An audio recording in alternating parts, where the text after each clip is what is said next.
ॐ मधुरं मधुरेभ्योऽपि पावनेभ्योऽपि पावनम् मङ्गलं मङ्गलेभ्योऽपि हरेर्नामैव केवलम्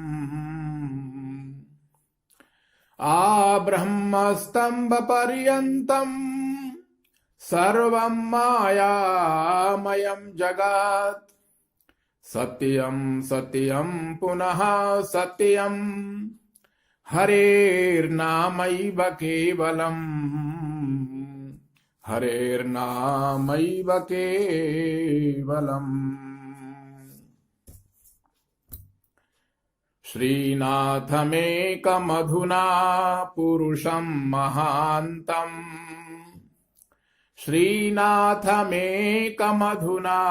पुरुषं महान्तम् शान्तं सनातनमजं समुदारचित्तम् भक्तार्तिनाशनपरैकमनोभिरामम् राधावरं भुवननाथमहं स्मरामि राधावरं भुवननाथमहं स्मरामि।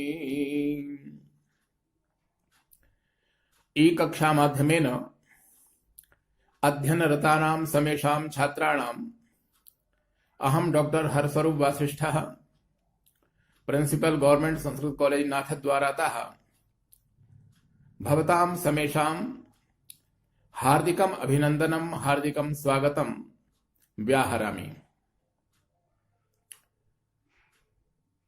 प्रिय छात्रों, संस्कृत वाङ्मय के अंतर्गत निर्धारित जो आपका ग्रंथ है श्रीमद् भगवद गीता, उस गीता के द्वितीय अध्याय के अंतर्गत पूर्व के प्रसंग में आप लोग सुन रहे थे अर्जुन महाभारत का जो युद्ध है उससे विमुख होकर के युद्ध न करने के पीछे जो उनका तर्क है, उस तर्क को भगवान श्री कृष्ण के समक्ष वो प्रस्तुत कर रहे थे। अर्जुन का कथन था कि हे केशव, पितामह भीष्म, गुरु द्रोणाचार्य, ये सभी महापुरुष मेरे पूजनीय हैं। पूजनीय महापुरुषों के विरुद्ध शस्त्र उठाना, उनसे युद्ध करना, इस कर्म को मैं पाप समझता हूं। इस युद्ध में अपने पूजनीय महापुरुषों का वध करके जो मुझे पाप लगेगा, मैं उससे बचना चाहता हूं। इसलिए ये मेरी जो कायरता है वह किसी भय के कारण नहीं, अपितु धर्म बुद्धि के कारण है। मैं इस युद्ध में मरने से नहीं डर रहा हूं, अपितु मारने से डर रहा हूं। कायरता तो मेरी तब समझी जाती जब मैं इस युद्ध में मरने से डर रहा होता, लेकिन मेरी बुद्धि इन समस्त महापुरुषों के प्रति धर्म बुद्धि है। मैं इनके साथ में युद्ध नहीं करना चाहता। इस प्रकार धर्म बुद्धि के कारण अपना तर्क प्रस्तुत करते हुए युद्ध करने से अर्जुन मना कर रहे हैं। और इसी प्रसंग को आगे बढ़ाते हुए अर्जुन कह रहे हैं कि हे केशव, गुरु न हत्वा हि महानुभावान् श्रेयो भोक्तुं भैक्ष्यमपीह लोके हत्वार्थकामास्तु गुरूनिहैव भुञ्जीय भोगान् रुधिरप्रदिग्धान् भुञ्जीय भोगान् रुधिर प्रदिग्धान्। श्लोकेऽस्मिन् अर्जुनः कथयति भगवन्तं श्रीकृष्णं प्रति यत् हे भगवान्, लोके भीष्मादीनां पूज्यानां हनने महादोषः वर्तते। अतः गुरून् अहत्वा भिक्षान्नेन जीवन निर्वाह श्रेयस्करः। परं हस्तिनापुर राज्यस्य कृते स्वजनानां वधः न श्रेयस्करः। अर्जुन कह रहे हैं कि हे केशव, मैं ऐसा मानता हूं कि इस युद्ध में अगर गुरुजनों का वध मेरे द्वारा होता है और उसके पश्चात मुझे हस्तिनापुर का राज्य मिल भी जाता है, तो वो राज्य मेरे लिए मंगल कारक नहीं होगा, कल्याण कारक नहीं होगा। मुझे उस राज्य से शांति प्राप्ति नहीं होगी। इसलिए इन गुरुजनों का वध किए बिना भिक्षावृत्ति से अगर मुझे संसार में जीवन यापन करना पड़ता है, तो मैं भिक्षावृत्ति के माध्यम से अपना जीवन निर्वाह करना श्रेयस्कर समझता हूं। क्योंकि यदि इस युद्ध में अपने पूज्य जनों का वध करके मुझे विजयश्री प्राप्त हो भी गई, तो भी मैं अपने इन आत्मीय जनों के रक्त से सना हुआ जो धन है, जो राज्य का सुख है, मैं उसका ही उपभोग करूंगा, जो कि मेरे लिए श्रेयस्कर नहीं है, मंगल कारक नहीं है। इस श्लोक में अर्जुन का यह भाव प्रकट हो रहा है कि यदि मैं युद्ध नहीं करूंगा तो यह निश्चित है कि मुझे हस्तिनापुर का जो राज्य है वह राज्य भी प्राप्त नहीं होगा और जीवन निर्वाह करने के लिए मुझे भिक्षा मांगनी पड़ेगी।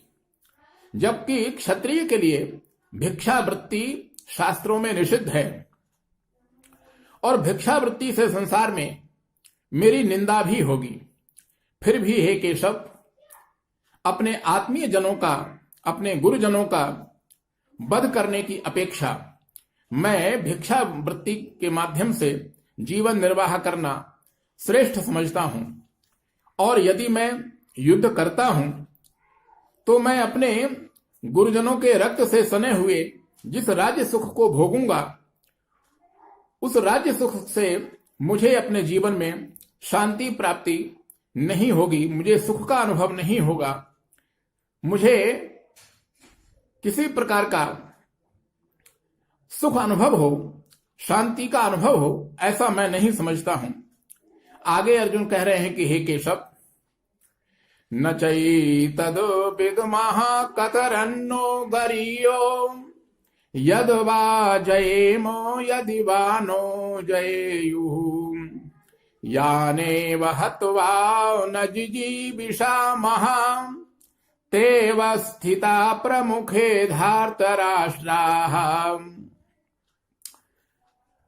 अत्र अर्जुनः कथयति यत् हे भगवन्, इदानीम् अस्माभिः युद्धं करणीयम् अकरणीयं वा? युद्धे अस्माकं जयः भविष्यति,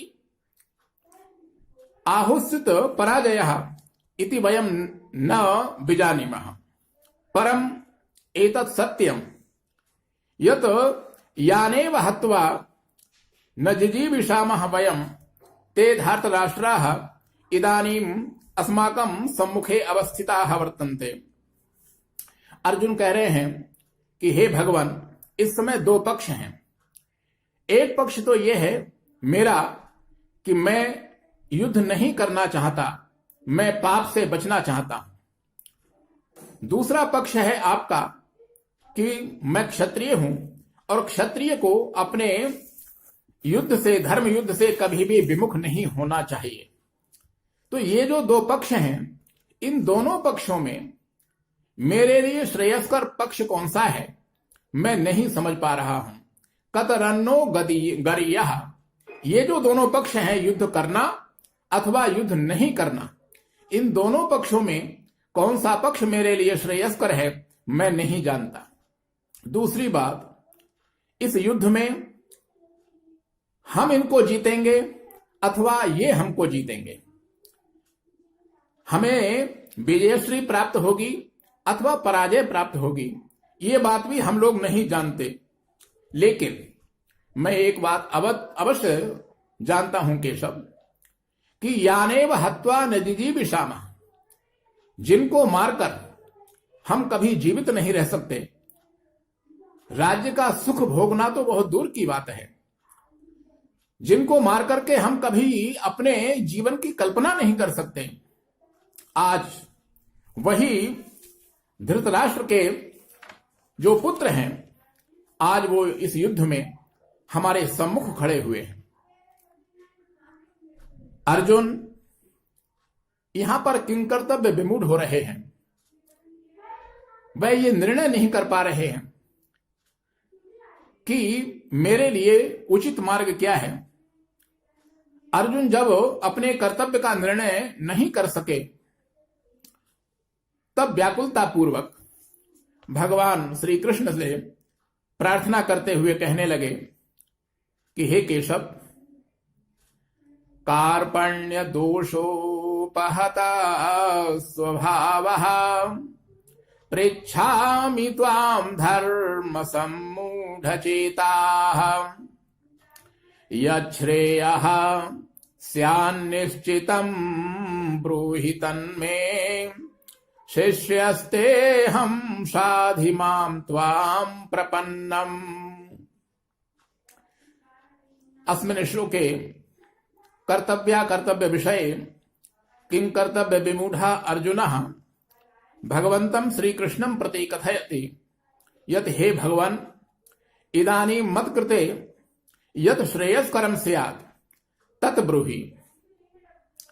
अर्जुन कर्तव्य के विषय में जब किंकर्तव्य विमूढ़ होने लगे और निर्णय नहीं कर सके कि मेरे लिए उचित क्या है, तब भगवान से वो प्रार्थना करने लगे कि हे भगवान, अब आप ही मेरा मार्गदर्शन करें। अर्जुन कह रहे हैं कि हे भगवान, कार्पण्य दोषोपहत स्वभावः, इस समय मेरा जो स्वभाव है वो कार्पण्य रूपी दोष से, कायरता रूपी दोष से उपहत हो गया है, अर्थात दब गया है। और धर्म सम्मूढ़ चेता, धर्म के विषय में मेरी बुद्धि में मूढ़ता छाई हुई है। मेरी बुद्धि ये निर्णय नहीं कर पा रही है कि इस समय मेरे लिए धर्म क्या है और अधर्म क्या है। इसलिए हे भगवान, यत श्रेयः स्यात् निश्चितम तत् ब्रूहि, इसलिए हे भगवान, इस समय मेरे लिए जो श्रेयस्कर मार्ग हो उसका आप मुझे उपदेश करें। शिष्यस्ते हम साधि माम त्वाम प्रपन्नम, मैं आपका शिष्यत्व स्वीकार करता हूं, आपको गुरु रूप में स्वीकार करता हूं। आप मुझे उचित मार्गदर्शन दें जिससे कि मेरा मंगल हो, मेरा कल्याण हो। इस श्लोक के माध्यम से अर्जुन ने भगवान का शिष्यत्व स्वीकार करते हुए, उनके प्रति गुरु बुद्धि पैदा करते हुए उनसे उचित मार्गदर्शन हेतु प्रार्थना की है। इसी के साथ हम इस प्रसंग को यहीं पर विराम देते हुए आगे का जो प्रसंग है उसे हम लोग आगामी कक्षा में उस पर चर्चा कर सकेंगे। तब तक के लिए मैं अपनी वाणी को विराम देता हूं। जयतु भारतम, जयतु संस्कृतम।